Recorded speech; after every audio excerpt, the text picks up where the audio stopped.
14 नवंबर को यह भी पता चलेगा कि बिहार में डी फैक्टर यानी दबंग फैक्टर या फिर कहें तो बाहुबली फैक्टर कितना प्रभावी रहा, क्योंकि अभी बिहार में जो हालात हैं उससे ये अंदाजा तो लगाया जा सकता है कि इस बार बिहार के बाहुबली नतीजों को प्रभावित कर सकते हैं।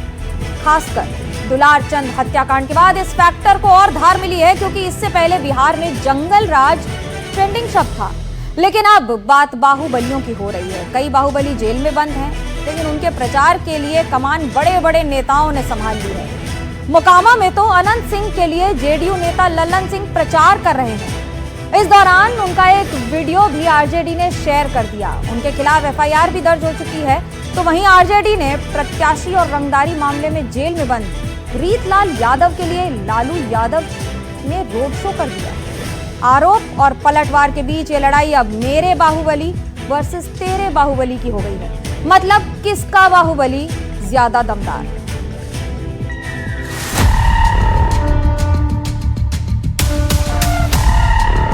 अनंत सिंह जिनको उम्मीदवार थे हम लोग के एनडीए के जनता दल यू के उम्मीदवार थे, उनका नाम एफआईआर में आया। उन्होंने कानून का सम्मान किया।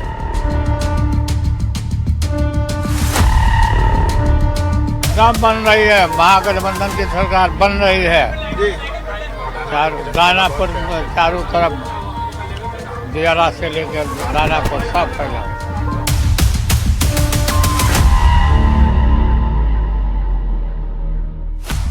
सियासत में जब बात सत्ता हासिल करने की हो तो तरकश में रखा हर तीर निशाने की ओर छोड़ा जाता है। साम दाम दंड भेद से सीटों का गणित तय किया जाता है। जनता के सामने हाथ जोड़ने से लेकर बंदूक थामने वाले बाहुबलियों को खादी पहनाकर राजनीति को रक्त रंजित किया जाता है। और यही है बिहार का डी फैक्टर।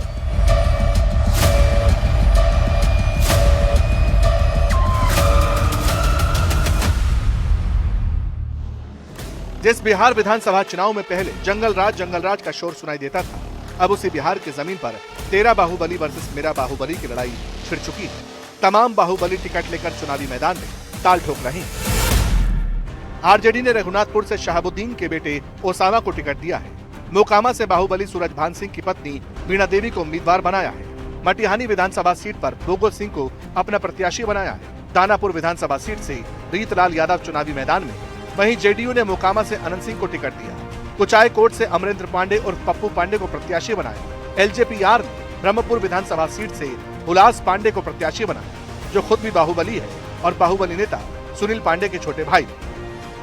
ये वो बाहुबली हैं जिनकी चर्चा खूब होती है, लेकिन अब उन्हीं हाथों को जोड़कर ये बाहुबली जनता को विकास और सुशासन का वादा कर रही हैं।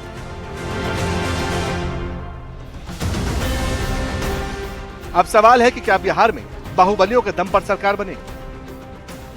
क्योंकि एक तरफ तो जेल में बंद अनंत सिंह के चुनाव की कमान जेडीयू नेता और केंद्रीय मंत्री ललन सिंह ने संभाली है, तो दूसरी तरफ दानापुर में लालू यादव ने रंगदारी के आरोप में सजा काट रहे रीतलाल यादव के लिए रोड शो किया। हालांकि दो बाहुबलियों की लड़ाई की वजह से मोकामा सबसे हॉट सीट बन गई। दुलारचंद यादव हत्याकांड ने इस सीट पर वोटों का समीकरण बदल दिया, ऐसा कहा जा रहा है। खुद ललन सिंह मैदान में उतरे, जिनका एक वीडियो जारी कर आरजेडी ने गंभीर आरोप लगाया। नेता तो चुनाव के दिन उनका घर से निकले मत ही हो, उनका घरे में बात कर दीजिए। आप बहुत अगर हाथ जोड़ तो कही हो कि तू चला हमने के साथ अपन वोट गिरावा और आके घर में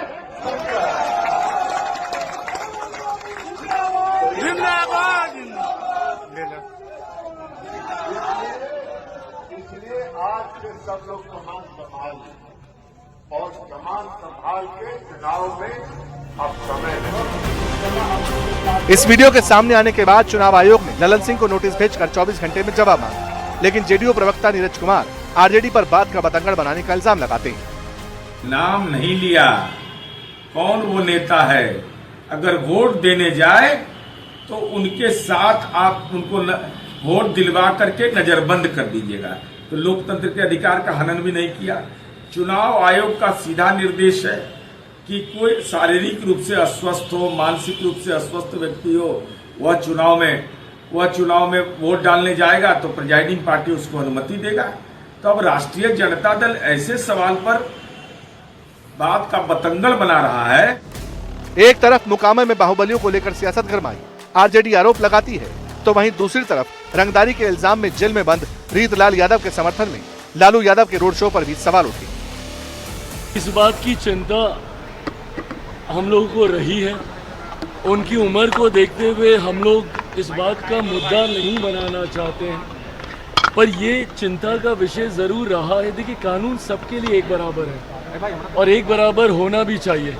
आपने स्वास्थ्य की चिंताओं को जाहिर करते हुए आप बाहर हैं, ऐसे में कभी आप परिवार के साथ घूमने निकल जाते हैं, कुछ तस्वीरें आपकी खेलते कूदते दिख जाती है लोगों के साथ, प्रचार में आप जा रहे हैं, नामांकन में आप जा रहे हैं, दूसरों के यहाँ भोज निमंत्रण में आप जा रहे हैं, तो ऐसे में अगर आप ये सारे कार्य कर पा रहे हैं, देखिए मैं कतई, उनकी उम्र है और उम्र की वजह से यकीनन तकलीफ़ें होंगी, पर ऐसे में जिस विषय को आपने आधार बनाया, कानून की धाराओं का दुरुपयोग करना भी अपने में एक अपराध है।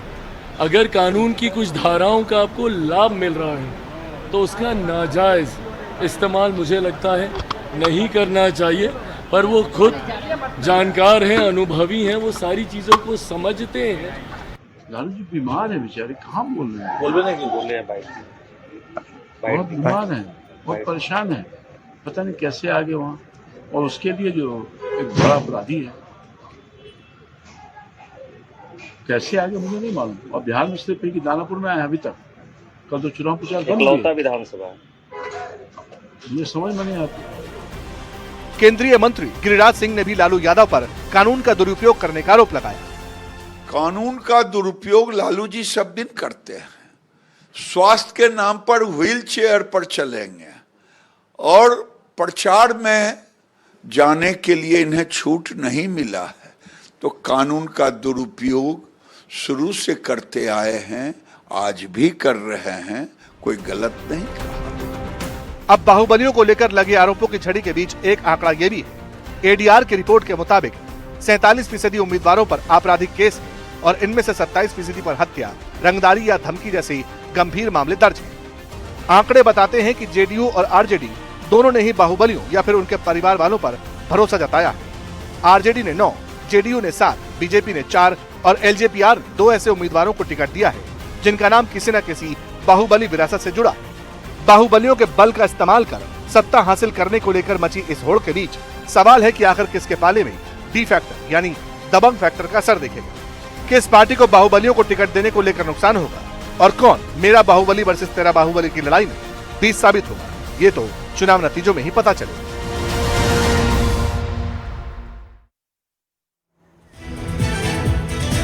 बिहार चुनाव में नेता जनता के बीच जाते हैं तो विकास की बातें करते हैं, लोक लुभावन वादे भी करते हैं, लेकिन कई एक्सपर्ट्स ऐसा मानते हैं कि विकास को आगे वोटर का सिस्टम जाति और धर्म पर हैंग होने लगता है।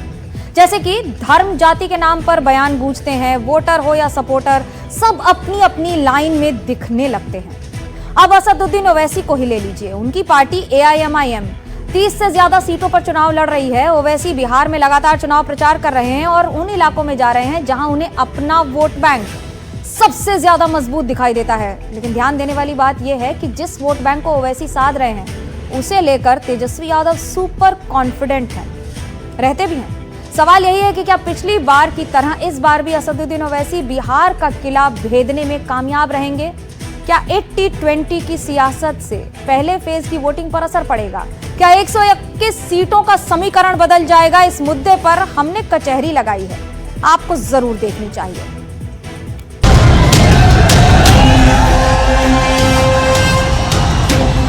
बताओ इस तेजस्वी में और मोदी में अब क्या फर्क बाकी रहा कि जिसके सर पे टोपी और दाढ़ी है उसको चरमपंथी कहता है, आतंकवादी कहता है।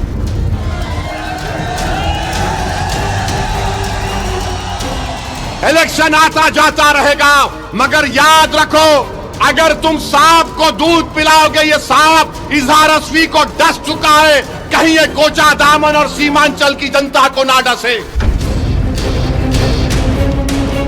यही महागठबंधन आज जो आरजेडी कांग्रेस के रूप में आपके बीच में आया है, ये वही है जिसने बिहार को जंगल राज में बदला था।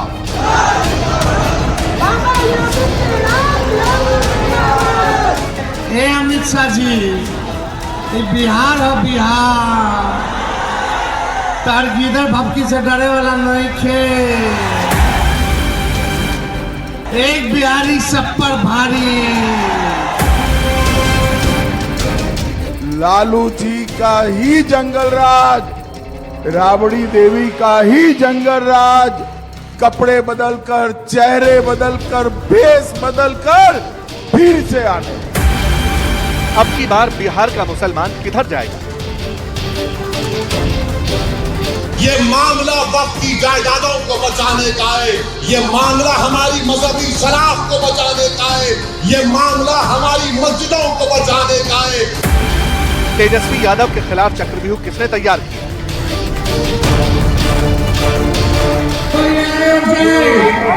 पार्टी से बड़ा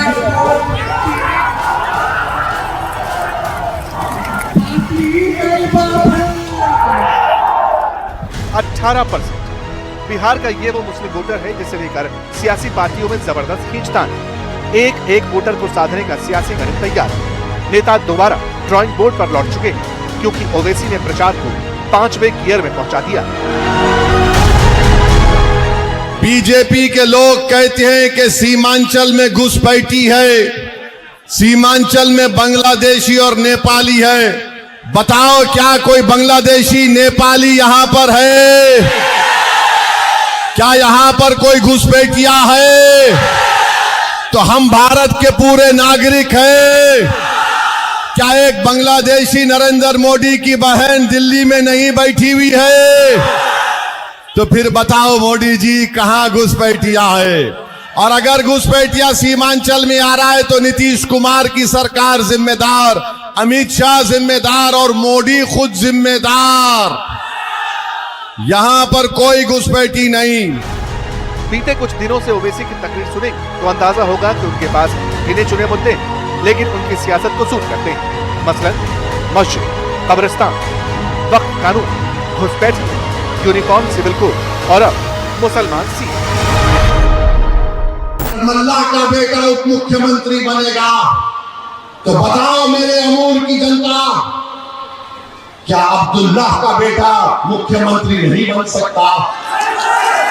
बताओ क्या मोहम्मद का बेटा मुख्यमंत्री नहीं बन सकता बिहार का? क्या अबू बकर का बेटा मुख्यमंत्री नहीं बन सकता? क्या फातिमा का बेटा मुख्यमंत्री नहीं बन सकता? तो ये लड़ाई मुख्यमंत्री बनाने की है। अब असदुद्दीन ओवैसी उप मुख्यमंत्री पर राजी नहीं होगा, मुख्यमंत्री होगा सीमांचल का बेटा होगा।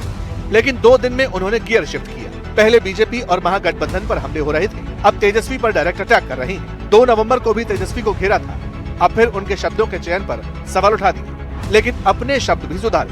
पहले कहा कि एक्सट्रीमिस्ट का मतलब चरमपंथी होता है, इस बार पर्ची लेकर आए थे, जेब से पर्ची निकाली और फिर सीमांचल की जनता को इसका मतलब समझा दिया। तेजस्वी ने हमको कहा कि ओवैसी एक्सट्रीमिस्ट है, जिसको हिंदी में नहीं हिंदी में उसको अलगाववादी कहते हैं। अब आप बताइए हम क्या अलगाववादी हैं? और फिर हम आपको बताते हैं तेजस्वी ने ये क्यों कहा। तेजस्वी ने इसलिए कहा कि हमारे चेहरे पर दाढ़ी है, सर पे टोपी है। तेजस्वी ने हमको ये क्यों कहा? क्योंकि आप और हम सब मिलके मस्जिद को अल्लाह का घर मानते हैं। तेजस्वी ने हमको इसलिए कहा क्योंकि हम अल्लाह के आगे सजदा करते, इन जालिमों के सामने सजदा नहीं करते। तेजस्वी ने हमको अलगाववादी इसलिए कहा क्योंकि हम उसके बाप के सामने झुकते नहीं, उसके बाप से लड़कर हासिल करेंगे सीमांचल का। ओवैसी साहब अच्छी तरह जानते हैं कि बिहार में महागठबंधन का कोर वोटर मुसलमान और यादव यानी M-Y समीकरण। लेकिन ये बात भी सही है कि सिर्फ मुस्लिम वोटरों की बदौलत यानी उनकी गोलबंदी से सीटें नहीं जीती जाती। दरअसल बिहार के 7 जिलों में करीब 20% आबादी मुस्लिम मतदाताओं की है। अब 2020 के चुनाव नतीजों पर गौर करें तो 51 मुस्लिम बहुल आबादी वाली सीटों में बीजेपी को 23 सीट मिली थी, जेडीयू को 10 और एआईएमआईएम 5 सीट पर जीत हासिल की। कांग्रेस को 5 सीटों से संतोष करना पड़ा था, वहीं आरजेडी के पास 4 गईं, सीपीआई-एमएल को 2 मिली और वीआईपी के खाते में भी इतनी ही सीटें आई। इसका मतलब यह है कि ओवैसी की एंट्री से न सिर्फ चुनाव बदला बल्कि महागठबंधन का वोटर भी डिवाइड हुआ। इस बार भी ओवैसी ताकत आजमा रहे हैं। करंट और अंडर करंट की लड़ाई में तेजस्वी पर गिन गिन कर हमले हो रहे हैं, क्योंकि अगर तेजस्वी का वोट छिटकेगा, मुस्लिम वोट बटेगा, तो ओवैसी मजबूत हो या ना हो, एनडीए को फायदा जरूर मिलेगा। हमारी मार बहनें सर पर दुपट्टा रखती है या हिजाब पहनती है तो तेजस्वी के नजर में सब के सब एक्सट्रीमिस्ट अलगाववादी है। अरे बताओ तेजस्वी, अगर एक जमीन व आसमान के खालिक की इबादत करना अगर अलगाववाद है क्या आप तमाम लोग रसूल अल्लाह सल्लल्लाहु अलैहि वसल्लम के उम्मती और गुलामों के गुलाम हैं? क्या आप रहमतुल आलमीन को अपना आका मानते हैं? तो ये तेजस्वी हम सबको कह रहा है कि अलगाववादी है। तो ये आपको पैगाम दे रहा हूं कि तेजस्वी और मोदी को, अमित शाह को और नीतीश कुमार को आपको जवाब देना है। लेकिन ओवैसी साहब बार बार ये भी कहते हैं कि वो किसी की टीम नहीं बल्कि अपनी जमीन तैयार करते हैं और पिछले बार के चुनाव नतीजे इसके गवाह दी। बहरहाल जिस सीमांचल में बैरिस्टर ओवैसी घूम घूम कर रैलियां कर रहे हैं उसमें अररिया, किशनगंज, पूर्णिया और कटिहार जिले शामिल, जिसमें किशनगंज में 68%, कटिहार में 44%, अररिया में 43% और पूर्णिया में 38% मुसलमान। वहीं दरभंगा जिले में 22% मुसलमान, पश्चिमी चंपारण और सीतामढ़ी में भी 22% मुस्लिम वोटर, जबकि पूर्वी चंपारण में 19% वोटर मुसलमान। इसके अलावा सीवान, भागलपुर, सुपौल और मधुबनी में 18% मुस्लिम वोटर। और नोट करने वाली बात यह है कि दरभंगा और सीवान को छोड़कर पहले फेज में इनमें से किसी में वोटिंग नहीं। जहां है वहां बीजेपी धुआंधार प्रचार करती है। दरभंगा में योगी आदित्यनाथ के रोड शो थी, तो वहीं अमित शाह ने पब्लिक मीटिंग को एड्रेस किया। महागठबंधन पर तीखे हमले किए। जंगल राज फिर से लाना चाहते हो क्या? अरे जोर से बोलो जरा, लाना चाहते हो? भाइयों बहनों, लालू जी का ही जंगल राज, राबड़ी देवी का ही जंगल राज, कपड़े बदलकर, चेहरे बदलकर, भेष बदलकर फिर से आने वाला। अगर 6 तारीख को गलती किया, 6 तारीख को गलती किया तो फिर से 11 तारीख को गलती किया तो फिर से अपहरण, फिरौती, खून और जंगल राज फिर से आएगा।